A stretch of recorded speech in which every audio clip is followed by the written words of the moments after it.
So in this video, I'm going to talk about how to spot AI generated work, which is a very difficult task, but it's becoming important for all teachers to think about this and know what they can and what they can't control in this space. So to start with, I'm going to go through lots of different methods. So first off, we've got detection tools. Now, these are, and I'm not going to be specific on this because I'm going to be a bit critical of some of these. So these are tools that exist that attempt to detect AI use. So we all know of some of the really famous ones. My concern with these are that none have yet proven to be 100% accurate. Now, I don't mean you shouldn't use them. So let's be clear. While I'm going to be really critical of their use, I'm really critical of how some people are using them, not the tools themselves. So the way they work, and I was lucky enough to be in a room with some amazingly clever people that are the heads of AI from some of the real top universities, and I raised a question about my concern around some of these tools, and unanimously they were saying they don't work. Now, what they mean by that isn't that they don't do anything or that it's not worth using. It's that you shouldn't rely on it as a sole metric for whether somebody's used AI or not. They try to guess based on the pattern of words that people are using, how common the language is and things like that, what the likelihood is that AI has generated that, because AI has mathematical relationships between words, so it often produces more common words, and people have their, I can't think of what the term is, but they have their own unique language, so therefore they can potentially give you some indicator. Now, what I'm being critical of this, and I'm going to go through some other options you've got, but these, please feel free to use them or continue to use them, but it isn't proof. It's a indicator of potential AI use. So it's definitely something that might trigger a conversation with a student, but it's not something to punish a student about. You can't say, look, this system said you are 98% likely to have used AI. Potentially. It depends on which AI model they were using, because these systems pick up some of the older, weaker models much better than they do some of the newer ones, and they have proven to be inaccurate in some cases. So please use them as an indicator, but don't use them as anything more than just an indicator. It's not anything that you can punish a student with, anything like that, but it is an indicator. So other metrics we've got now, Americanisms. Now, don't get me wrong, you can tell an AI to output in different languages, output in British English and things like that, but as we know, students often haven't had the training, and they will, if you are using AI to cheat, you are probably a student that is trying to avoid work. And if you're a little bit lazy with AI, it defaults to Americanisms. Now, again, it's just an indicator. You know, if they start spelling it with lots of Z's, the words that I'm from UK, so we would spell it with lots of S's, it doesn't mean they've used AI. I've also teach a few students that are English as additional language, or we've got the school I teach in a lot, we have some borders. Their default use of English writing is American style English. So you've got to be careful with this, but again, it's another indicator. It's another thing that might make you think, has AI been used?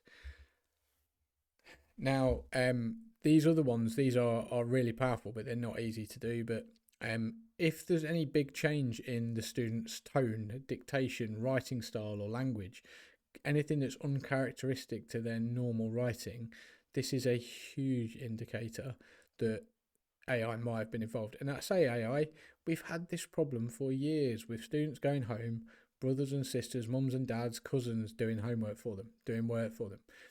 All AI is doing is exploding this problem and making it much bigger than it was before. So this again is quite a big indicator that somebody, whether it's AI and somebody else, has helped them with their work. Previous work comparison, you know, students do fluctuate, their grades fluctuate, these things can happen. However, if there's a huge shift in the quality of a piece of work in comparison to what students have done before, that's a bit of a red flag. unless you've seen a huge work ethic change, or they've done really, they've really understood this topic, they've been answering questions, lesson, whatever it might be. Anything that compares to their previous work potentially that they might have done in class, that's a good indicator. And this is probably the most powerful in some ways. There's one more that I think is the golden one, but it's comparing it to any supervised work. So I think in this day and age, I'm going to predict that AI will be the death of a lot of coursework and things. I think it's got to be. I think our assessment practices are going to have to change, but we are where we are, and education moves slowly. So I think for the next 5 years at least, I think we're going to be in a bit of a pain point as a teacher, that this is going to cause problems. But I think you need to take less, put less importance on work that students do out of your sight. Now, I'm not saying accuse them all of cheating, but I think if you're, doing predicted grades or however your school works, you need to be careful that you aren't putting too much importance on work you didn't see students do, because in this day and age, AI is incredibly capable of doing very, very good work if students know how to use it. So comparing any work students do outside of your classroom to work you've seen them do inside is an indicator that they're getting some sort of additional help, like I say, whether that's from AI or somebody else, but there's certainly something that's potentially helping them more outside. But then we have to take this with a big pinch of salt, because there are some students that we know like there's vocational subjects, for example, where students sometimes struggle in exam conditions. They struggle with the pressure of time and people being around them, and this is why I personally am a big advocate of some of these vocational courses where students can have longer to produce a piece of work, potentially under less pressure, and then you can really see what they can achieve. I think we've just got to be careful of that. So there are some students where this happens, they don't perform particularly well in supervised conditions, but it's an indicator, and that's all of these are. The truth is, at the end, there is no proof, but there's some big indicators.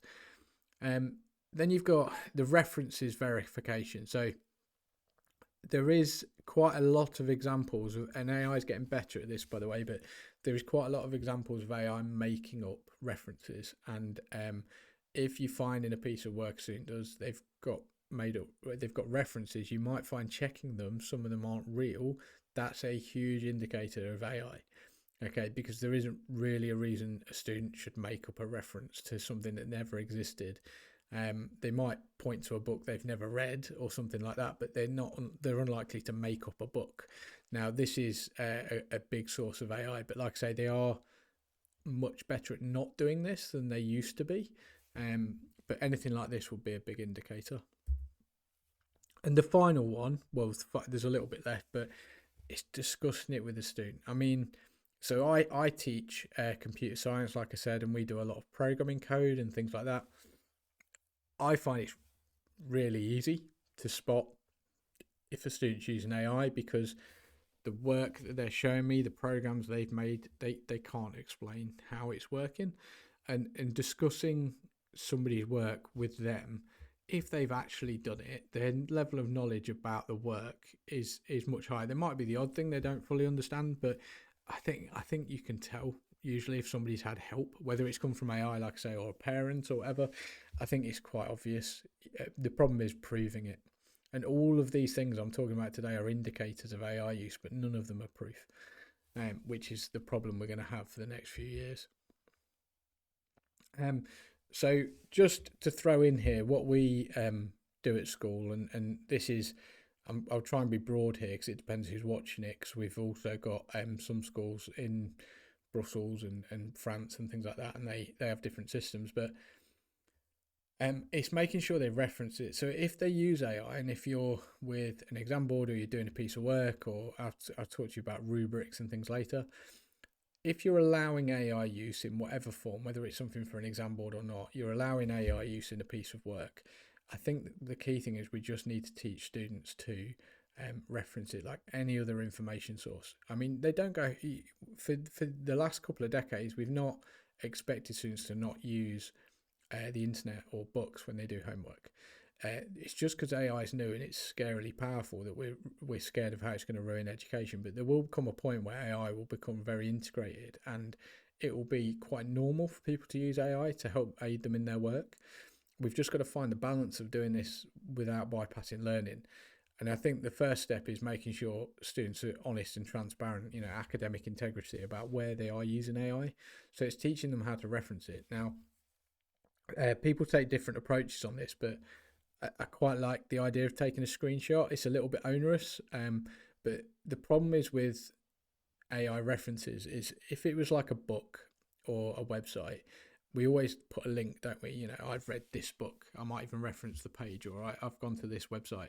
You can't do that with generative AI because it generates content based on the question it's asked, and that content only exists in that user's chat history. It's not something that's out and accessible by everybody on the internet. So unless a student tells you they used AI, there's nothing you can really reference. So screenshots are quite nice, but again, I think the main thing is teaching them to be honest about their use, whether they screenshot it or not. So this is the rules that some schools follow. They say, I expect you to say the name of the AI tool, the date you generated the content, what you were using it for, and then a screenshot to back up what you've done. And then it's just about this. I think we've all got this problem. It's upholding the academic integrity of work, and this is why I think fundamentally things like coursework are going to have to die out, and I think we'll move to other options, other assessment strategies, and some people have got some really interesting ideas on what we could do. But like I say, the speed of change in education is the thing that's going to hurt us the most. But for formal qualifications, students often have to sign a declaration. So I teach A-level. They do a big project in A-level where obviously they could use AI to help them. But there is a point where they sign a piece of paper to say, this is all my work except for any references in there, where I've been clear, where I've used something that isn't mine. The minute they sign that, that's quite damning if they were found to have used AI, because the impact could be complete disqualification from subjects. And this is a sort of thing where we've got time while the students are younger to teach them this and get them ready for being academically honest. But there will come a point where they're trying to get grades for pieces of work, and that could come back to bite them if they're not, even if we can't spot it at that time. So the message is just teach students not to risk it. It's crucial to cite any AI use and be honest about what works yours and what isn't. And again, this is nothing new. We've had the books and the internet for ages, and there's nothing new here. It's just AI has made it much, much easier for people to bypass learning and cheat on work. So we've got to be careful. And then moving beyond detection, I thought I'd just do a slide about AI resistant assessment. So instead of just detecting AI, I think we need to start looking at designing and changing our assessment practices to make it more resistant to AI. So I think I'm more moving to the sense of really important bits of work where it's more traditional assessment would be in lesson, and I'm much less likely to send students home to do a piece of work like that. But I think we need to focus on the process, not just the product. So we need to think about students submitting outlines or drafts or reflections on work instead of the actual work themselves. Things like that are more resistant to AI. Obviously using in-class activities, presentations, supervised tasks like we've talked before, but we can ask students to connect with their own experience. So we've done in some of the schools that I work with and things, or have worked for, we have a few sort of AI rubrics. So we allow students to use AI, but sort of each task, you've got a level to which you can use AI. So sometimes it's you can't use AI at all. Sometimes it's you can use it to help do the draft, but then you've got to do the work. Sometimes you can use it to help proofread at the end. But all of these things, it's just about not avoiding the use of AI, because AI is here to stay. It's not going anywhere. I know there's a lot of schools that are sort of trying to shut the door on it, but I don't think that's possible. I think you're going to have to reflect on your practice sooner rather than later and change that. But I think we can try and control the use and teach students to use it in the right way, which will be the best way to prepare them for the world they're going to go into next anyway. So the sort of solution is, so all the things I've talked about today, and hopefully it's sparked a little bit of discussion for you, but they can all highlight the possible use of AI. So all these things can be quite big indicators that people are using AI. But I don't think there is a fundamental catch-all. I don't think there's going to be a tool that comes out that guarantees, you put a piece of work for it and it tells you if AI has been used. I don't think that's mathematically possible. So I think it's a little bit cheesy, but I think the only solution really is we've got to educate the students properly. We've got to get our academic honesty policies right, and we've got to teach the students how to use AI properly, not disengage from it and treat it like this forbidden tool, but we need to teach students how to own it and how to use it properly to advantage them. And like I say, I think as a learning tool, if it's used right, it's super powerful. And I think it's going to, even if it didn't get any better from today, which it obviously will, I think it's going to completely change the world that these students are walking into when they're older. So I think we've got a moral responsibility to teach them how to use it properly. And we just need to be clear as teachers about, obviously, the exam boards. If we're GCSE, A-level, IB teachers, whatever it might be, we've just got to make sure we know the rules and make sure students are within that. So hopefully this is useful. Again, like this is one of, we're going to try and do quite a few of these videos, so please feel free to watch the others, and they'll all be on completely different topics, but all around AI and AI use in education. Thank you.